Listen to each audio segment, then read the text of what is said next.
So I always thought that my biggest issue in dating was gonna be my weight. Turns out it's not that. It's actually my personality. As a fat person, being fat, like, my femininity is a performance. It is something that I do for survival. Because I know that I get treated better when I look like this than if I'm wearing a t-shirt, no makeup, hair up. I would love to be able to go out, you know, plain face, regular out, you know, not thinking about the way that I appear. Literally, I'm barefaced minus this gloss. And I genuinely look at the mirror and I'm like, I'm so beautiful. Like, what do you mean? I'm so beautiful. Like, there's nothing about me that I look so beautiful. I don't care that she's thin. This film, to me, is fat representation. So this is Penelope.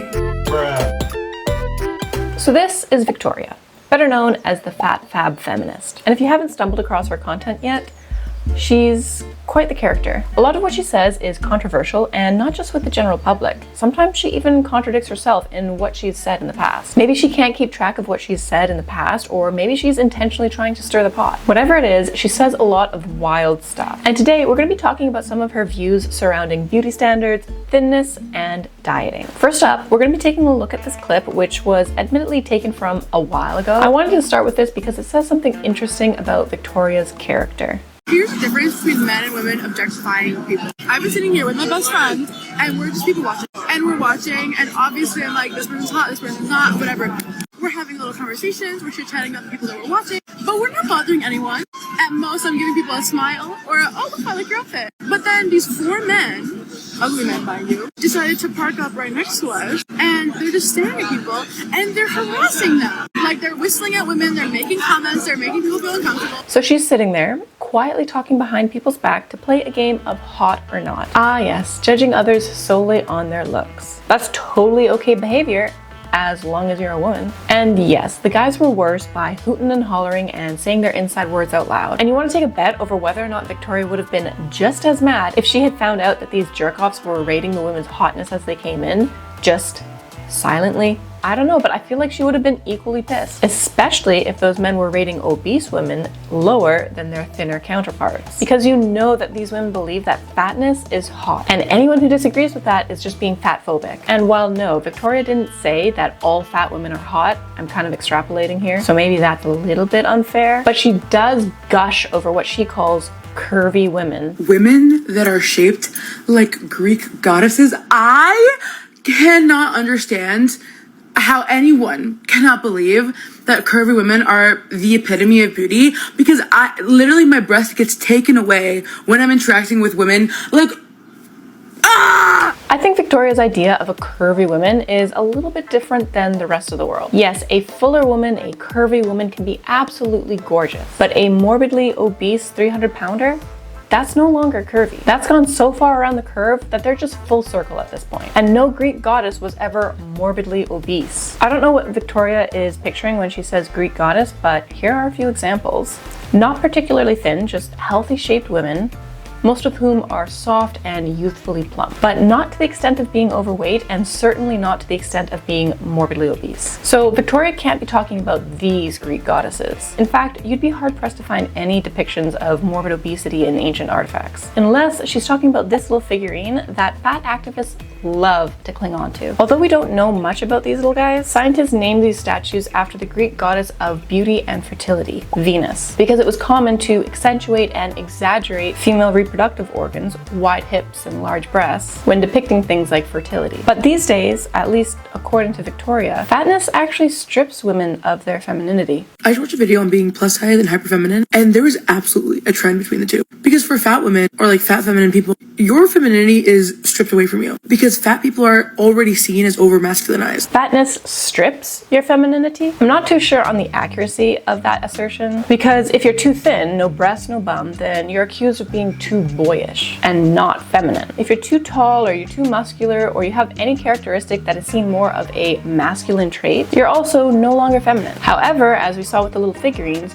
wide hips, large breasts, general softness is seen as a very feminine characteristic. Of course, there is a balance, and there's a point where too much is just too much. If you've gone past the point of overweight and you're into obesity or even morbid obesity, now we get back to the point of stripping femininity, and fertility. Because excess weight, excess adipose tissue is hormonally active. And having too much hormonally active tissue wreaks havoc on your endocrine system and can cause things like facial hair on women and even a loss in fertility. So I guess, yeah, eventually fatness does strip your femininity, but you have to go pretty far over the line for that to happen. But fine, I guess I sort of see Victoria's point here. Fatness really does strip women of classic signs of femininity. I would love to be able to go out, plain face, regular outfit, not thinking about the way that I appear. But there is a legitimate difference in the way that I get treated. If I'm wearing my makeup, if my chest is covered, if I'm not always done up, I can immediately tell the difference in the way that people treat me. And it's hard to explain to someone who doesn't experience that, but it's a survival tactic. That's really what it is. I'm a call cap. Victoria doesn't usually go for the pity points, crying, "Oh, poor me, I have to put on a full face of makeup for survival." No, she doesn't. No, she absolutely does not. Because rather than crying, "Oh, poor me," usually Victoria is out there boasting about how gorgeous she is, or posting about her new outfit, or her jewelry, or some other conventional form of beauty that she actually adheres to. There's nothing about me that I look so beautiful. It's 7 a.m. I haven't slept. I'm back from the club. My makeup is coming off, and I'm just like, wow. I'm the most beautiful person to ever exist. Victoria loves herself. She loves herself without makeup, and she loves herself even more with makeup. And she wears makeup and she dresses up because she wants to. And don't get me wrong, it's fine to want to do that. I like to do that. I don't do that all the time. But to sit there and say that you put on a full face of makeup for survival, give me a break. I'll go out with my friends. They're like, "It's chill, we're just going to get dinner." And I'm like, okay, I still am going to dress the exact same way that I would if we were probably going to a club or bar. Because I can't just go out in sweats. I can't just, go out in something casual. Because I will literally see the ways in which people treat me differently. As a fat person, being fat, my femininity is a performance. It is something that I do for survival. Because I know that I get treated better when I look like this than if I'm wearing a t-shirt, no makeup, hair up. I don't think she realizes that everyone gets treated differently if they're out in a casual sweat set compared to if they've dressed up in something nice and fancy and just put together. It's not a uniquely fat experience. And while I do tend to agree that fat women in general are treated less kind than their thinner counterparts, Victoria didn't need to bring the necessity for makeup and fashion into this. I think those things are true for women at any size. If I go out looking like I haven't showered in weeks, wearing a sweat set and messy hair, then yeah, I'm gonna get treated a different kind of way compared to if I go out in a full face of makeup and a dress. But I think that Victoria really puts a lot of effort explaining why her experience as a woman is so much worse than a thin woman's. Honestly, it must be exhausting. Like her trying to explain why clothing that is too small is way worse than clothing that is too big. Because you can alter clothing that's too large. You do realize that if you are smaller than an extra small, you can still fit into that extra small.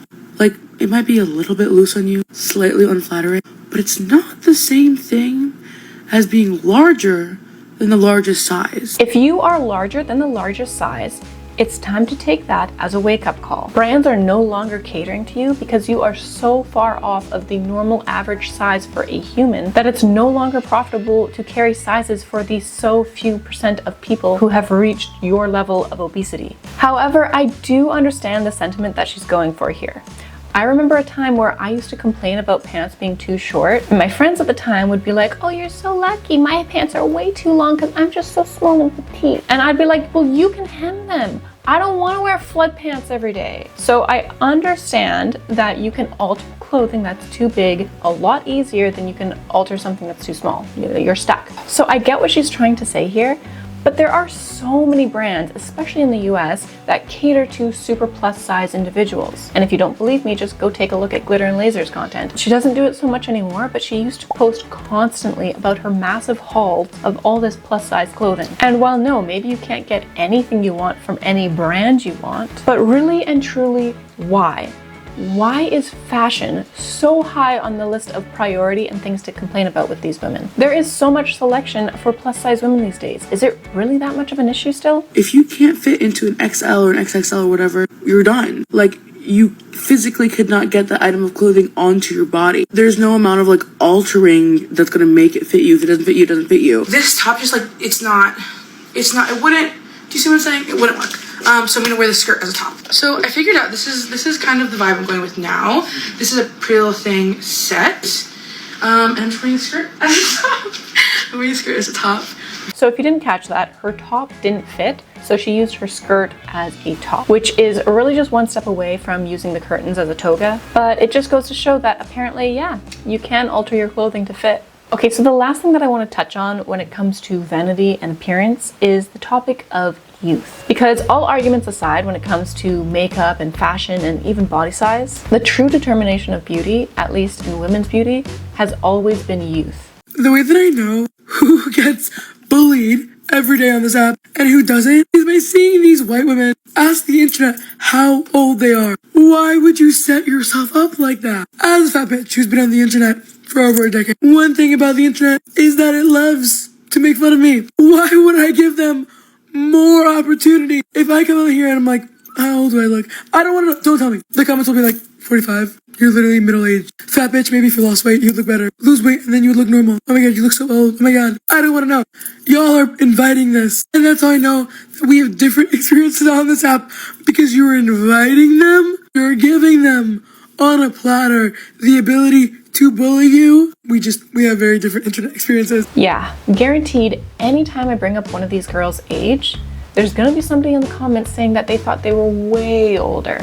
And same goes for any TikTok you see out there where a woman is claiming to look so young. You'll see somebody in the comments telling this 20-something-year-old that they look 40. And I'm really not sure why this happens, especially with larger plus size creators. Like, at least to me, if you're overweight, you tend to fill out the wrinkles. So at least to me, fatness isn't particularly aging. Like, yeah, it does decrease your lifespan, but if you're in your 20s and you've got your makeup on, you're not gonna be looking miles older than your actual age. And because I've brought this up, I know that I look exactly my age. I don't care if you're out there in the comments telling me that I look 25 or 45, I know I look exactly my age. I'm 30, I look 30, and if you disagree with that, then you're misinformed on what a 30-year-old looks like. Unfortunately, I think that TikTok and filters and Photoshops has really warped our idea of what people actually look like. Because Victoria does not remotely look even close to 45. I don't know what her actual age is, but I'm fairly certain that she's younger than me. In any case, I do believe that vanity and looking good is very high on Victoria's priority list. Even if she claims otherwise, it's very clear that she values her looks. And I'm not gonna lie and say I don't think she's beautiful. I think she does have some very beautiful characteristics. She has gorgeous hair, full lips, full eyebrows. But for people to look at her and tell her that they think that she'd be more beautiful if she were thin, yeah, probably. Because just as youth is seen as beautiful, signs of health in general are seen as beautiful. And if you're morbidly obese, that's a clear sign that something has gone terribly wrong. But like many fat creators, Victoria doesn't want to hear your opinion when it comes to her health. Here's the thing. When thin people come to talk to fat people about the issues with obesity, they are almost never, ever saying something that we don't already know, right? Because growing up fat means that you are so cognizant of your health and of the issues with obesity, and you know what's going on. I probably have more understanding of nutrition than the average thin person because of the amount of nutritionists and dietitians and like personal trainers that I have personally seen. Unlike many other fat activists that claim to be perfectly healthy and deny anything wrong with being morbidly obese, strangely, Victoria claims to know everything there is to know about the detrimental effects that obesity has on your health. She was already told everything by her doctors, and obviously every fat person is going to be just like her. Obviously, these women already know everything there is to know. They've been told by their doctors. They listen to their doctors, of course. But in reality, that's just not the case. Just a couple weeks ago, I talked about a delusional lady who claimed to have not type 1, not type 2, but type 3 diabetes, and it was not her fault. Diabetes is just in your genetics. So no, not every fat person is aware of or believes in the negative health effects that come with being obese or morbidly obese. If that were true, the health at every size movement would not exist. However, this is not to say that I think you should go up to some random person in the street and give them health advice. That would be weird. Even going to somebody's comment section and giving them health advice is a bit weird, unwarranted, and usually unhelpful. So I'm not saying you should go and talk to a random stranger about their health unwarranted. I only advocate for calling out misinformation and blatantly lying. People love to come onto my page and act as if I do not know what health issues are associated with being fat. There are fat people that work out, that eat healthy, that, go to the gym, that get 8 hours of sleep a night. Like, you know what I mean? Like, there are fat people that I believe are healthy.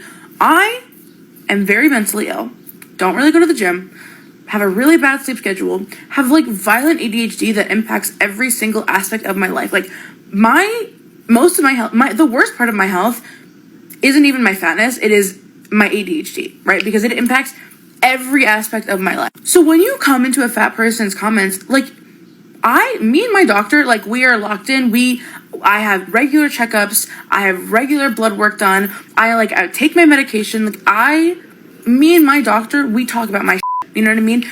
You don't need to know the details of my personal health. And when you come onto a fat person's page and say, did you know that's actually bad to be obese?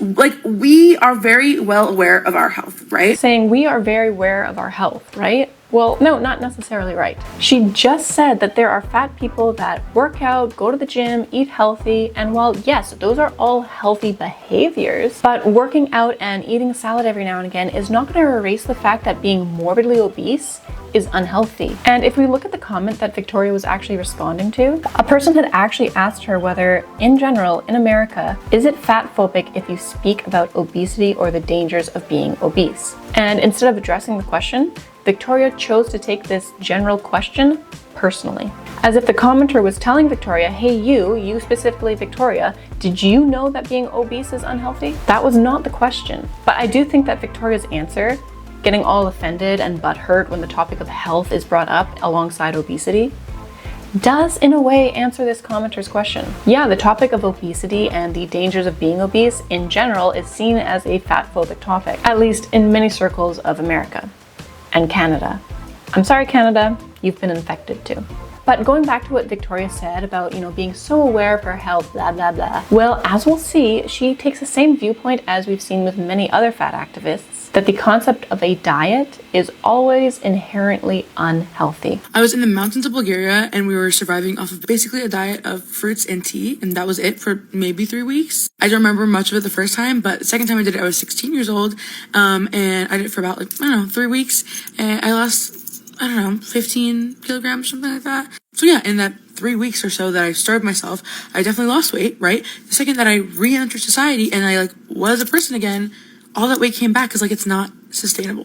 The problem with dieting is not that it's you're not going to lose weight. Sure, you can lose weight. The problem is most people will gain back what they lose and then some. That's the problem with yo-yo dieting, because whatever weight you start at, the likelihood is that you're going to gain all the weight that you lost and then more. So you're going to end up at a higher weight than you started off with. That's the problem with yo-yo dieting. Okay, so first I think we have to acknowledge and recognize that Victoria does understand that eating less will lead to weight loss. So she's not completely delusional. However, this argument that yo-yo dieting is bad and therefore all dieting is bad, I'm just tired of this argument. Obviously, yo-yo dieting is bad, but that doesn't mean that all diets or all ways of dieting is bad. Yes, of course, if you go back to the way that you were eating before the diet, you're going to return to the weight that you were before the diet. Why is that a shock? Sustained changes in your weight require sustained changes in your diet. Maybe going on a diet in the short term is necessary for some people in some circumstances, but if you need to lose weight that you want to keep off for the rest of your life, then you need to make changes that you actually continue with for the rest of your life.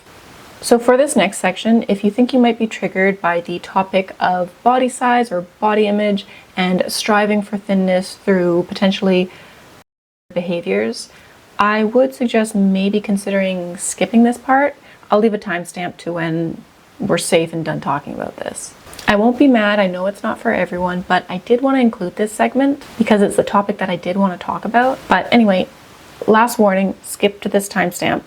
Okay, safe? My favorite thing to be is skinny.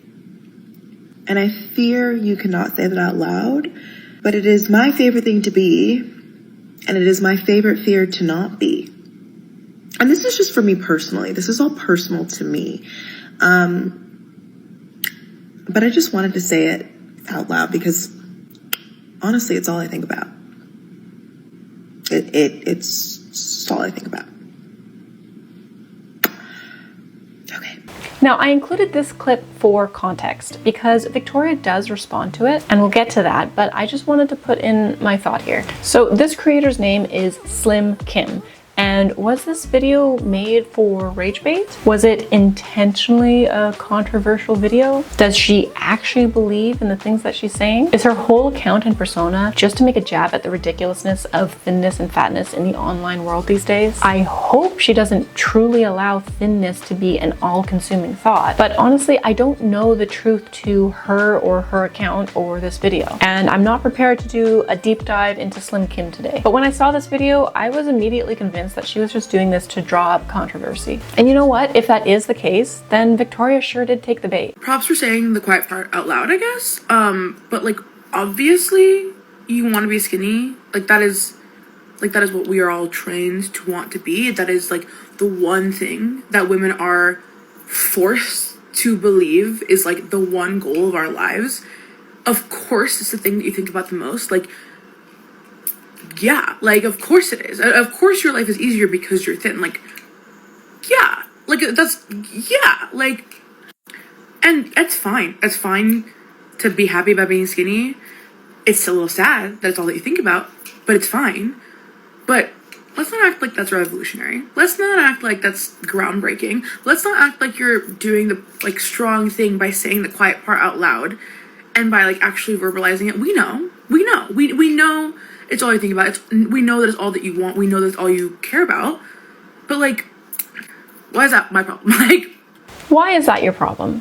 It is not. You literally didn't need to say or do anything. You could have just kept swiping and not given this lady another thought. But Victoria just had to speak up because Kim said something that was so perfect for the fat activist community. And Victoria just had to take advantage of it. I think that what Kim said, that being skinny is all she wants to be and all she thinks about, I think that is exactly what fat activists picture all thin people as being. I think that a lot of fat activists have this image in their head of thin women or women who want to be thin as being all consumed by this thought of wanting to be thin, when in reality that is very rarely the case. And when it is the case, when thinness is an all-consuming thought, that's very clearly problematic and usually a characteristic of either an or some form of body.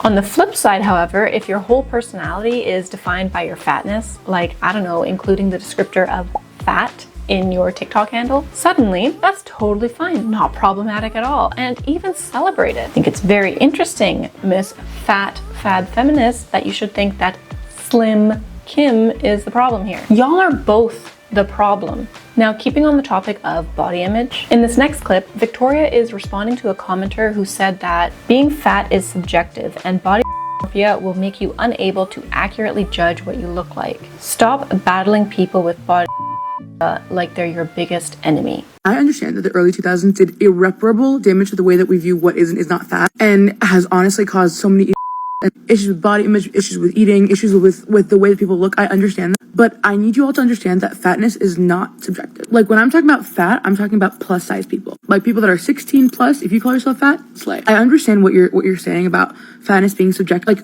Sure, yeah. But if you're saying that you're not actually fat, but you have body dysmorphia, so you view yourself as fat, it means you're not actually fat. Do you understand that? I don't have an issue with people who have body dysmorphia. I honestly empathize, and I cannot understand how difficult it could be to not understand what your body looks like. But you also have to understand that your biggest fear with body is having a body that looks like me.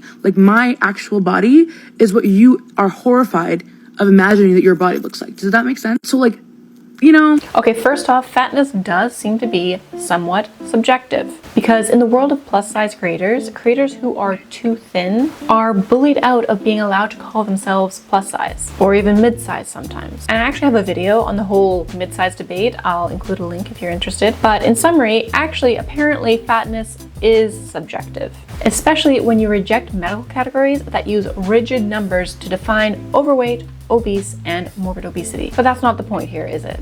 No, it's people with body and Victoria being offended that someone's biggest fear is looking like her. And to that I say, Victoria, someone else's mental issues have absolutely nothing to do with you. Very rarely does somebody with body look at somebody else and think, oh God, I wouldn't want to look like them. No, it's an entirely internal struggle of coming to terms with your body image, what you look like, and what is normal for you. It's a mental disorder, and if you're offended by that, that's on you. And anyway, doesn't Victoria boast all the time about how beautiful she is and how in love with herself she is and how confident she is? If she was so confident, wouldn't she not care about what some mentally ill person thinks of her? How are some of y'all going around living life not caring what people think about you? Like, truly. It's been a lot of things to finally get comfortable in my body and like the person that I am. Ironically, one of the things that actually helps me when I'm feeling kind of bad about myself is thinking about people on AD Twitter, because they at one point, maybe still, use me and my fat body as fatspo, which is basically like inspiration to starve themselves so they don't look like me. Insane. Anyway, don't go looking for this stuff. Genuinely one of the worst pros of the internet. Anyway, it was like a summer where I spent a lot of time looking at Twitter accounts because I needed to block all of them. And it made me so sad because no one was good enough for these. Even the smallest, thinnest people I've literally ever seen. There was some 50-year-old on a private Twitter calling her fat. Like, that was one of the final times that it clicked for me. As long as I live, there is genuinely nothing that I can do to make everyone like me. You know, if I'm not gonna win, why would I even play the game? As I said before, Victoria, this has nothing to do with you. Someone else's mental disorder or struggles with their own body image has absolutely nothing to do with the way that anybody else looks. It doesn't even have to do with what that person looks like. Of course, not even being rail thin is going to be enough because they're mentally ill. What the f? But it's not just people with body. She's also offended by anyone else who dares to have a mental disorder and receive more sympathy than their fat counterparts. Most fat people I know have or have had in their lifetime, but y'all do not treat fat people with the same empathy that you treat thin people with. The world treats thin people, thin women specifically, with as these like delicate little children who would break if they're touched wrong. When you see a thin person with to the point where they're looking emaciated, they're looking sick, like you can see that sickness on them, you have so much empathy because you can see that that disorder is harming their life, it's killing them. But then when fat people have, you don't see that. You see that as a moral, personal failing, and you think that a fat person with an disorder, like that's their own fault, it's their own choice.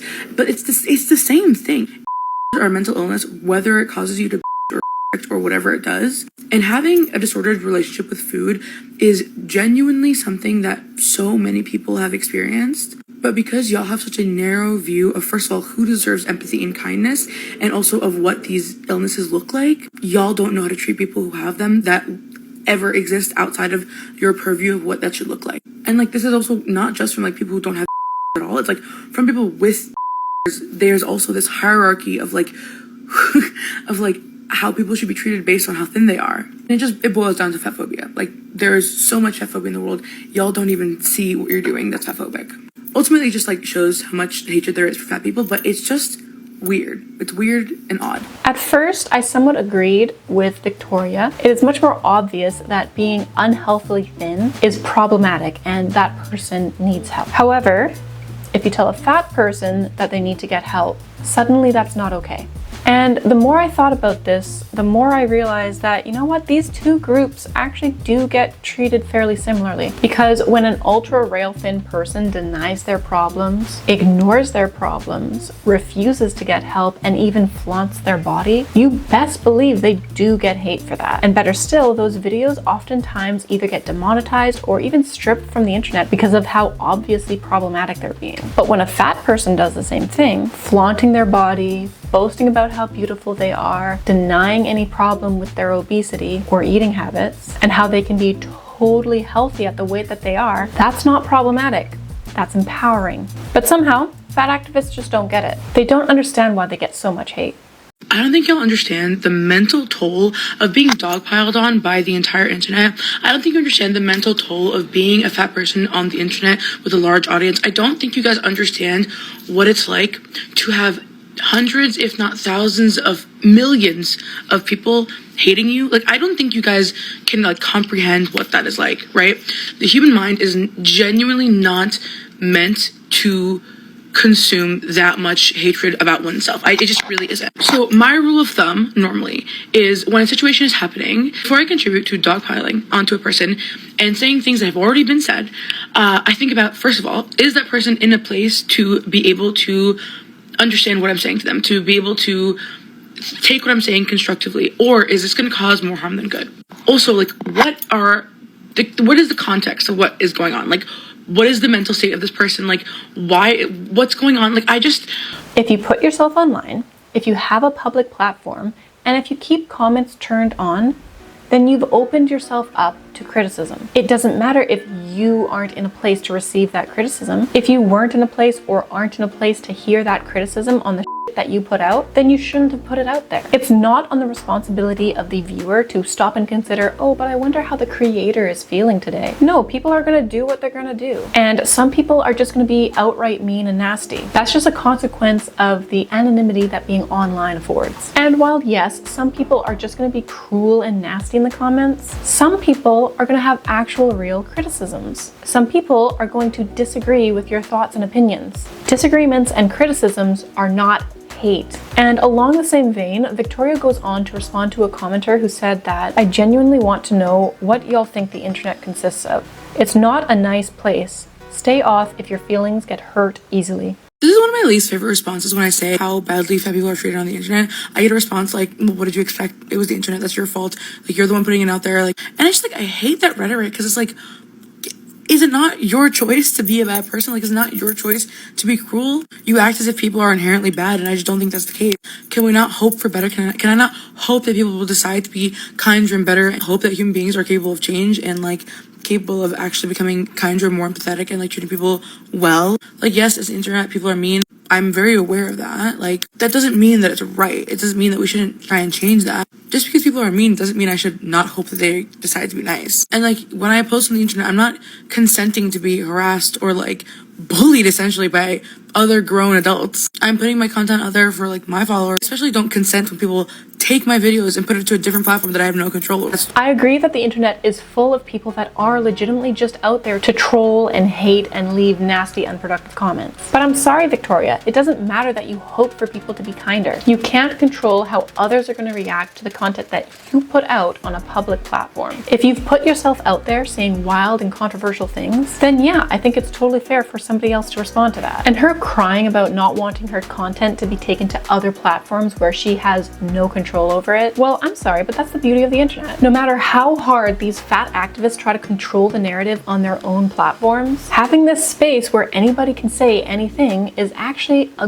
good thing. Because once we take those wild and crazy opinions off of a fat activist page, where they tend to have highly curated comment sections of people just hyping them up, once we take those same thoughts to places where we can actually have more freedom to say what we really think, well, that's when we get a much better idea of what the general population actually thinks about these fat activist topics. So yes, I'll continue to respond to what other people say, away from where they have full control over the narrative, because freedom of speech and I'm allowed to say my opinion. The group that is most annoying and irritating is the morally superior anti-fat activists that take fat people's content from TikTok, cut it up, upload it to TikTok, making money off of our face, our content, our movement, because either they were fat and hate themselves, are currently fat and hate themselves, or just hate fat people in general. I have had so many of my videos taken and put on the internet to be made fun of by a group of people that I don't know, that doesn't follow me. And every single one takes my arguments in the worst light possible and makes me seem like I'm crazy, like I don't know what I'm talking about,